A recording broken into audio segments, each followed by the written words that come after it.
kick, a punch, a pose! Stupid penguins! Come on, rats! Another goal. Hi everyone, Mike Nelson here from the Sci-Fi Channel's Mystery Science Theater 3000, along with Croce Robot. Can't talk, must play. And Tom Servo. Block, kick, punch! The good folks at PlayStation Underground asked us to take a look at some of their work from the past year. Yeah, meaning they bought us off with a bunch of PlayStations. And a mess of neat games. And we're going to head in the theater in a minute, but first I just want to get one more goal at NHL Face-Off 98. Meaning you fairly stink at it. Hey. Man, my arms don't work, and I'm doing better than you. Jump, kick, turn! Yeah, Mike, why don't you go back to playing Pong? Yeah, face it, Bob, you'll never master the subtle power of Parappa the Rapper. Or the lightning-fast reflexes of Crash Bandicoot. Oh, really, Crow? Is that why Crash keeps getting pummeled by penguins, huh? Well, it's slippery in there. Hey, come on, Bandicoot, you big thing. And, Tom, I noticed your onion head guy has fallen down a lot and, well, farted. Yeah, I want him to do that, okay? Well, don't get cocky. It's going to get rocky. We're going to head into the theater now. It's Underground time!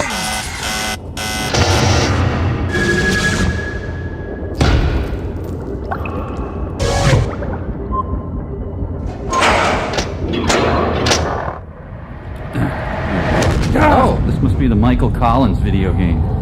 The story of the University of PlayStation. I majored in sitting on my can and not getting a damn thing done. Oh, Minnesota. Communication enabled. Enabled? You gotta be kidding. I've got nothing but snow here. What's going on? I thought we had a lock. I don't know. We're through the firewall, have full control of the tower, the logo was up and looking good, then nothing. Hey, what's happening back there? We lost the whole transmission. Hold on. I'm running a system diagnostic. You know, if your animation is getting its fine. butt kicked by Clutch The Cargo, network's you're in trouble. Still up? Modulation is within limits. Let me check the satellite. Gumby and Pokey, what do you got for me? Got it. Tracking is off. I'm gonna realign. Well, dial it in and let's get back online. We don't want Underground members seeing this snow when they try to get the transmission. Dirk Digital. You got the wrong bird, unless we're transmitting Spunko's commercials. Hang on. Hang on. We're hanging on dead air. Let's go. Okay, I'm reestablishing the lock. Picture should be clearing up. Good, because if you show a Spunko commercial, I'm running for the exit. And now, Scream 14. Ready and action. From Sony's space... From... Wrong, Sir John Giel bad. I thought that. From Sony's PlayStation comes the greatest hits. All your favorite... See why we like fake people better? From Sony's... The lady's dead, right? Oh, yeah. I'm sorry. From Sony's PlayStation comes the greatest hits. All your old favorites. Like the soft sounds of... Which one of these two is Al Lewis? You decide. The gentle crack of Sophia's whip. Even the hilarious antics of Sweet Tooth, that marvelous clown. And all for just 20... This is the worst Mentos ad I've ever seen. From Sony's PlayStation comes the greatest hits. Like the soft sounds of swarming missiles. Save money by hiring mummies. From Sony's PlayStation comes... This must be a Scared Young video. From Sony's... Sorry, I'm a little tired. I really hit the mall walking this morning. That's right. The PlayStation's a mere $149. You can also get lead... Watch their love explode across the screen. You can also get leading titles. Like Crash Bandicoot and Jet Moto. It's Moto. Jet Moto is your laxative. Moto. That's right. The PlayStation is a mere $149. I lied. I'm not Hume Cronin. Go roll, start again. That's right. The PlayStation's a mere $149. You can also get leading... You're not going to let robots make fun of this later, are you? But wait. Pull my finger. Look, she's dreaming of Ed McMahon. Oh. PlayStation is a mere $149. And you can also get... Oh, now I'll never get my show with Sinbad. The PlayStation is a mere $149. And you can also get... These two were a hit at the James Buchanan inauguration. That's right. The PlayStation is a mere $149.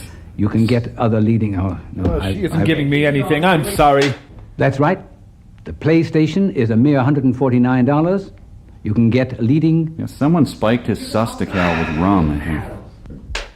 The PlayStation is a mere $149. And you can also get leading titles. Like Crash... Fudge. I must remember to make You can fudge. also get leading titles. Like Brash Bandicoot. Like Snake Flaky Butt and Mush Peterbilt. It's a party! Get at him.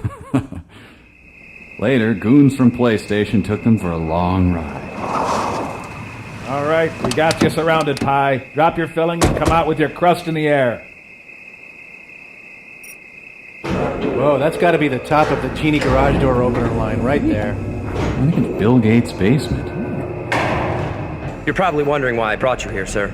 Everyone knows we've got one of those, Jenkins. No, not that, sir. Over here. Davidson's playing free cell again, sir. Hey, stay off the floor, we just waxed it. Would you just pick up the jar, Jenkins? We found them playing it inside the ship. Good God! It's a Marilyn Manson Christmas album. Well, were you able to retrieve any information from it? That's what I need to show you, sir. And now, Gallagher, the movie.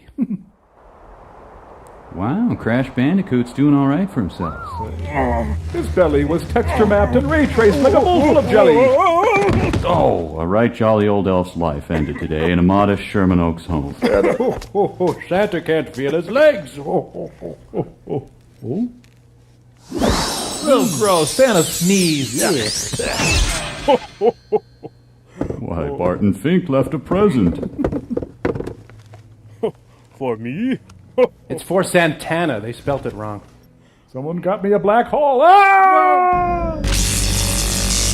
A, B, C, D, E, F, G, H, I, J, K, L, M, N, P, Q, R, S, T, V, W, X, Y, Z, sold separately. Bing.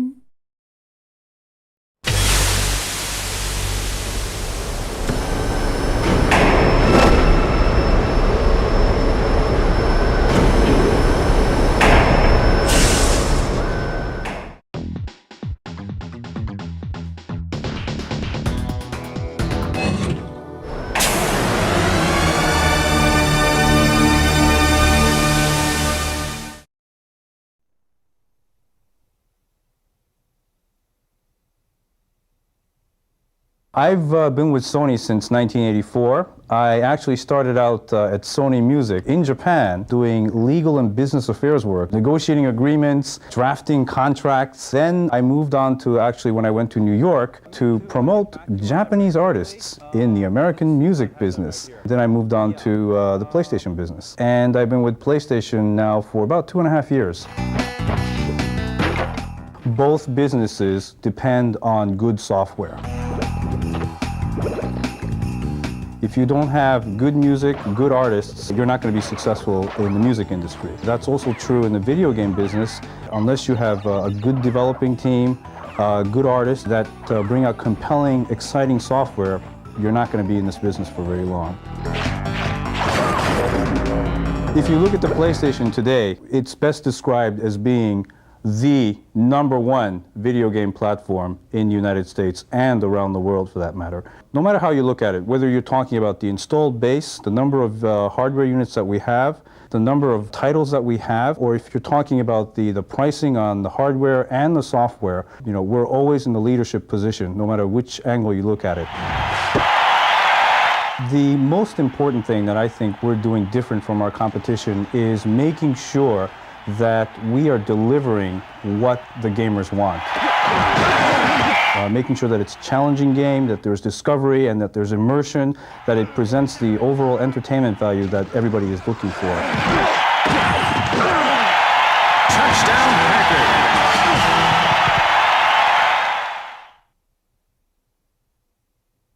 One of the things that I'd like to see in this industry is the ability for the industry as a whole to find and nurture new talent, whether it be artists, whether it be programmers, to be able to push the boundaries of video gaming and game design.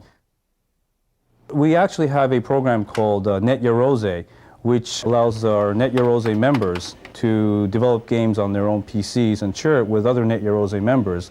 And that is in fact our attempt to nurture the future talent in this video game business. What I've learned from Net Yarose is that some games on Net Yarose may not look visually appealing, but there's something in those games that compels players like myself to spend hours on that particular game because there's something about the game that pulls you into the game. And that's the depth of the game. It's also the concept behind the game, And I'd rather spend time with a game that maybe is not so beautiful, but has that, you know, that immersive quality to it.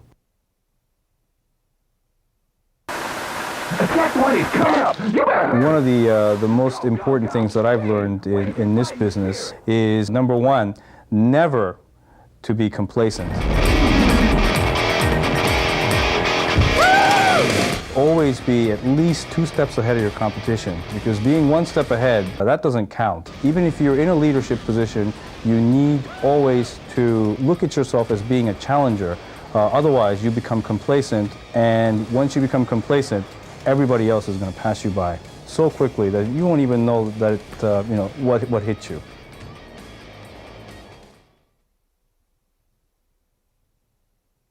One of the favorite ways actually for me to keep in touch with gamers is to actually go to video game specialty shops, you know, just chat with some of the people that are playing the interactive displays, and you know, just ask them, so how do you like this game? You know, what do you think could have been done better? And just chat with them, because you know, they really know what they like, what they don't like. They're also very honest about their opinion, and I value that very much.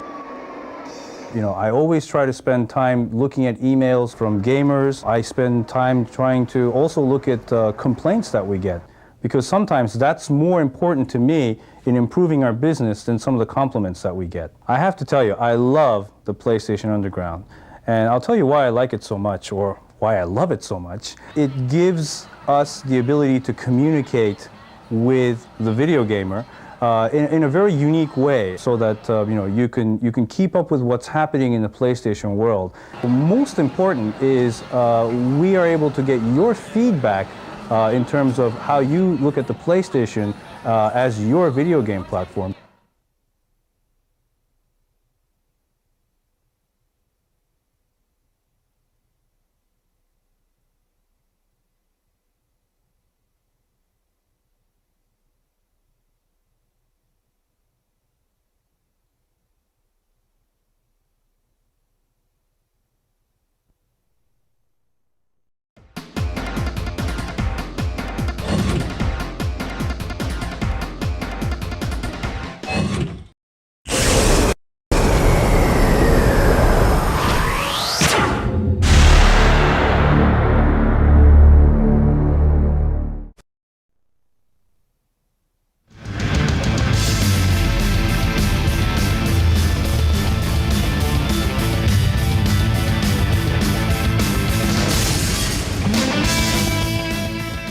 The automotive world is wondering what's under the hood of the hottest racing game ever.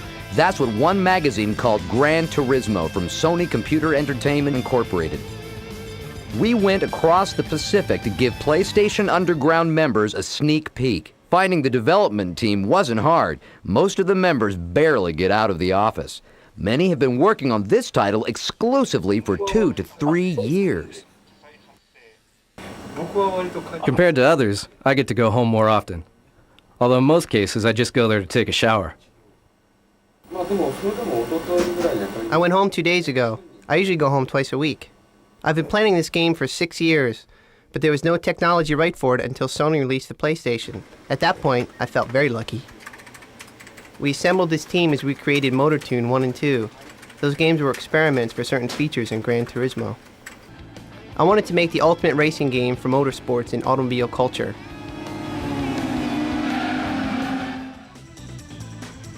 It has over 120 real cars with dozens of customization options in 8 different categories.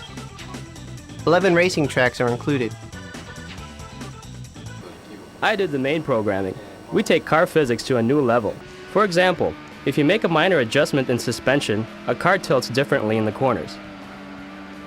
Each car is modeled to handle just like its real-life counterpart. We measured and simulated to the degree of millimeters. I know of no other racing game that has gone this far. My job was adding reflections to the cars that appear to occur in real time, using environmental mapping technology. There are tons of racing games out there, but they have just pictures of cars. I think ours is the first one where you get the feeling that the actual car is there in the game. My partner and I are responsible for capturing the car sounds. We needed the real sound of different cars and recorded over 40. I was the one who got into the passenger seat with the DAT recorder and the microphones. I've probably done close to 200 laps on the speedway. The big challenge was where to put the microphones. One went inside the hood, the other went in the trunk, as close to the exhaust pipe as possible. I put the best car I ever owned in the game. I bought it just after college, a Nissan R32 Skyline GTR. Unfortunately, in real life my car passed away after a huge crash. I feel like crying when I see it in the game. I was taking a turn at 130 miles per hour and tail slid 300 to 400 yards, bouncing rail to rail. When I finally stopped, the entire piece of the car in front of me was gone. I don't have a car now, but the great thing about this game is you can try out lots of cars and decide what you want. It's a simulator for car buyers. That's what's happening behind the scenes at Gran Turismo.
A lot of you have been telling us you want to know how games are built. In the next 4 issues, we'll show you, in a way that no other gaming magazine could. Get ready for a PlayStation Underground exclusive. It's a new feature called Software Development. We'll walk you step by step through the inside secrets of making a PlayStation game. You won't be just watching. This new feature is a short, hands-on tutorial. As we build components, you manipulate them using your controller. And we invite you to give us suggestions and feedback that could help shape the game.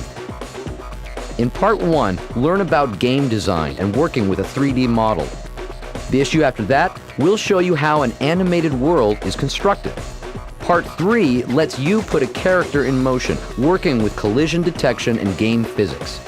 And in Part 4, you'll add artificial intelligence, special effects, and sound.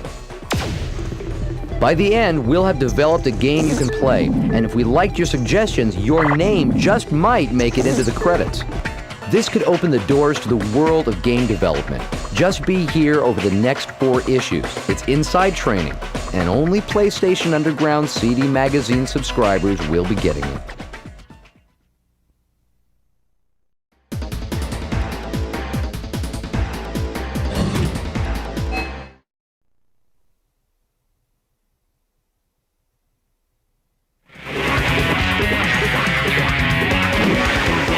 Every year, hundreds of new PlayStation games get released in Japan and Europe. Many of these games are chosen for licensing and distribution in North America. You're about to meet some of the people at PlayStation who search the world for the best games to import. You'll learn how that search is conducted and how an overseas game is made ready for North America in a process called localization. The search for new games starts here with PlayStation's manager of software licensing in the U.S. We basically comb our markets worldwide to find the best products that are available. We really don't restrict ourselves to U.S. Or Japan or Europe. We go all over the world. I have counterparts in London as well as in Japan, and each of those people have a group under them. Here in the U.S., 4 people report to me. We are responsible, our group is responsible for bringing in third-party developed software to be marketed under the first-party lineup. Basically, we are here to expand our PlayStation market, and we want very good games to be noticed. We have a very strong marketing and sales arm. We're here to provide that to any good game that deserves it. Last year, in the year 1997, we reviewed about 80 games or so. On average, we sign on anywhere around 10 to 15 games per year. First, the game gets evaluated from the context or gameplay point of view. If it doesn't play well, if the players, the producers, the QA people, the people who are really the game players don't like it, it becomes problematic. There are exceptions to that if it's a totally new genre type of game, such as Parappa the Rapper. We may try different angles, actually focus test it, or bring in people who are not your traditional gamers to see if we can open up a new market.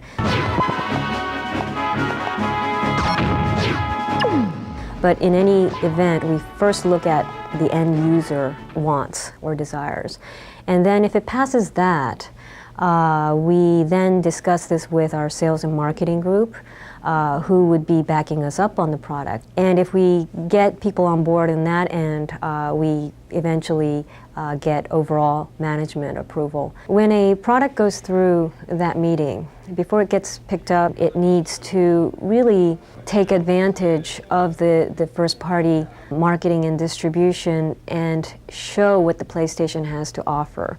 At that meeting, if the product does not get picked up by Sony, the product can still come out in the US through a separate publisher, what we call third-party publishers. If a game is chosen for first-party marketing support, another team, software development, gets it ready for you to play.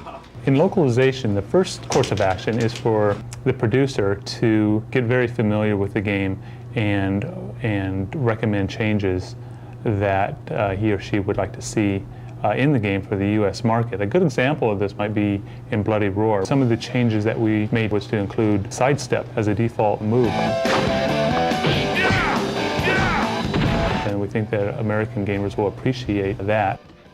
A game that might come over from Japan or Europe may be too difficult or too easy, and we will want to tune that difficulty by changing enemy AI, artificial intelligence, enemy difficulty. Corner the enemy as expected. We'll leave the rest up to you.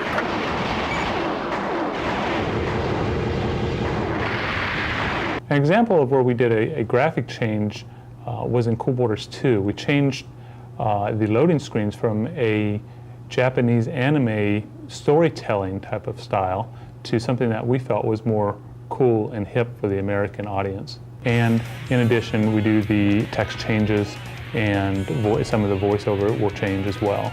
Generally speaking, a localization effort can take roughly 3 months. Go!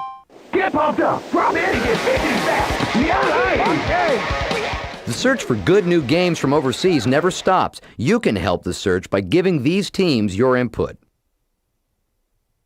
I think the PlayStation Underground subscribers are very aware and knowledgeable about what's out there, and I would really love to get their help in trying to find products that have a wider range appeal to the American market. We would love to hear from the Underground subscribers, and as such, we have an email address that you can contact. Do you know about a hot overseas game you'd like to see localized for North America? Let us know. Email or write us at these addresses.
Bloody roar.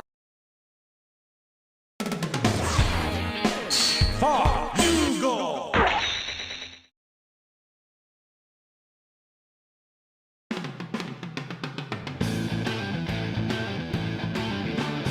Get ready.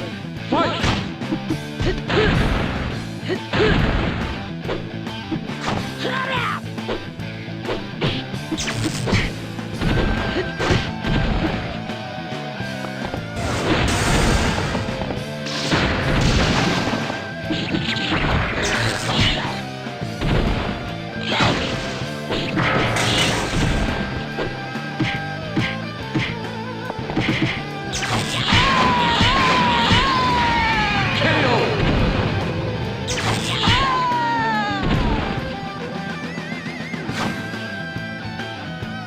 Get ready. Fight!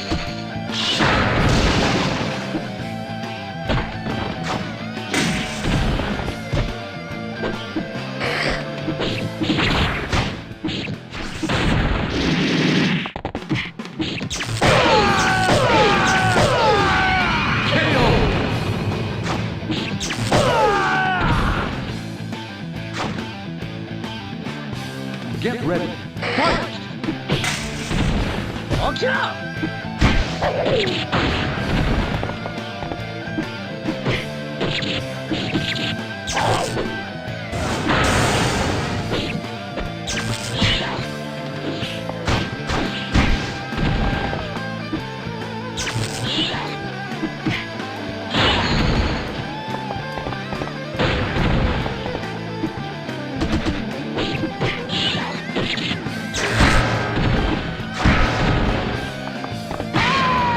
KO!